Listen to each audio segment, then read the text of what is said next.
kasih atas kesempatan yang diberikan kepada saya. Nama saya Argo Moneter, dosen Gali MTH, mata kuliah Teologi Perjanjian Baru 1, Prodi PAK.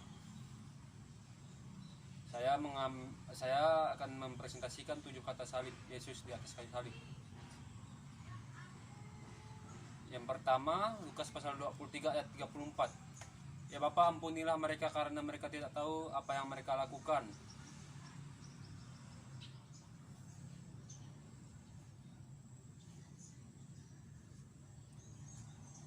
Yesus berkata, ya Bapa, ampunilah mereka sebab mereka tidak tahu apa yang mereka perbuat. Dan mereka membuang undi untuk membagi pakaiannya. Lukas pasal 23 ayat 34. Mereka yang menyalibkan Yesus tidak menyadari lingkup sepenuhnya dari apa yang mereka lakukan, karena mereka tidak mengakui Yesus sebagai Mesias. Meskipun ketidakpedulian mereka akan kebenaran Allah menjadikan mereka tidak pantas menerima pengampunan. Doa Kristus di tengah-tengah ejekan mereka adalah ungkapan kasih yang tak terbatas dari rahmat anugerah Allah. Dan perkataan Yesus yang kedua di atas kayu salib adalah Lukas pasal 23 ayat 43.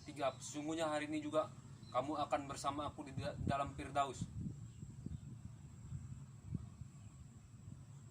Kata Yesus kepadanya, aku berkata kepadamu, sesungguhnya hari ini juga engkau akan ada bersama-sama dengan aku di dalam Firdaus. Lukas pasal 23 ayat 43. Dalam bagian ini Yesus meyakinkan salah satu penjahat di kayu salib bahwa ketika dia mati, dia akan bersama dengan Yesus di surga. Jaminan ini diberikan karena di saat menjelang kematiannya si penjahat telah menyatakan imannya kepada Yesus, mengakui Yesus sebagai Mesias. Lukas pasal 23 ayat 42.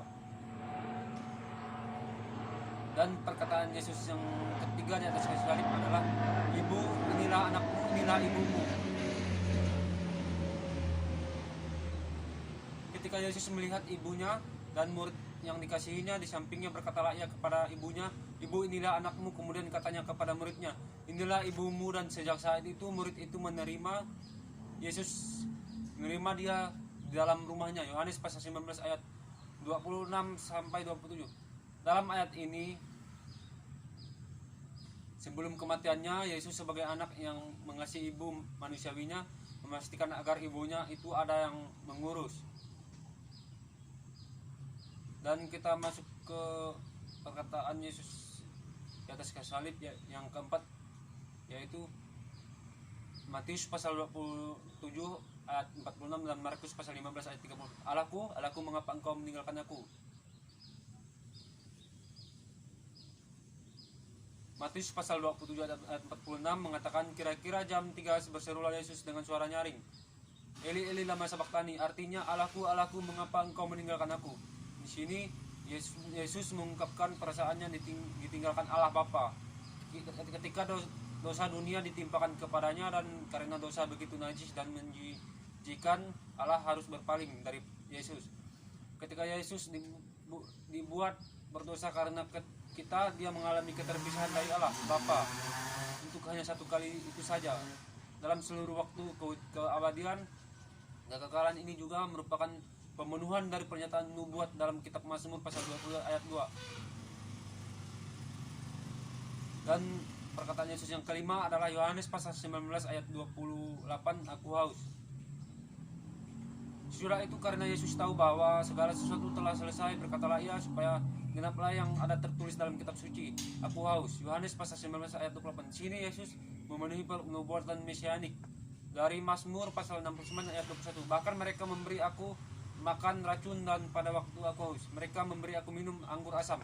Dengan mengatakan dia haus, Yesus meminta tentara Romawi untuk memberi dia anggur asam, yang merupakan minuman yang biasa disediakan untuk si terhukum pada saat penyaliban. Dengan menyatakan dia haus, Yesus telah menggenapi nubuat ini.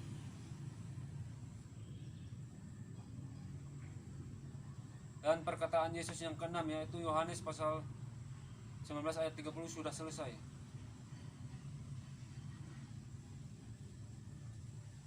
Sudah Yesus meminum anggur asam itu, ia berkatalah ia sudah selesai. Lalu ia menundukkan kepalanya dan menyerahkan nyawanya. Yohanes pasal 19 ayat 30.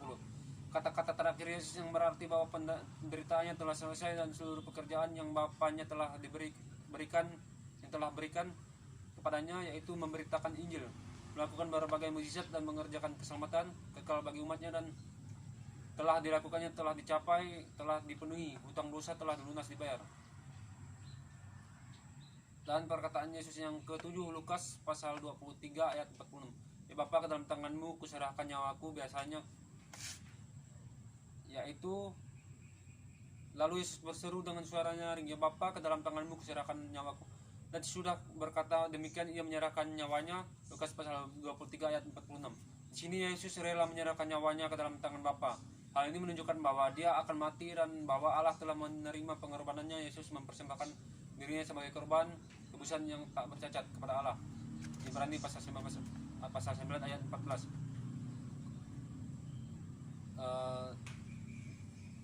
Baik, perkataan Yesus yang di atas kayu salib ini menyatakan bahwa Yesus sebelum dia mati berkata bahwa dia sudah selesai di dalam dunia ini. Dia sebagai Tuhan yang kekal. Kesimpulan yang dapat saya ambil di sini adalah Yesus sebagai Mesias memang sebagai Tuhan Allah. Tidak ada Tuhan selain Yesus. Baik, terima kasih. Tuhan Yesus memberkati. Salam.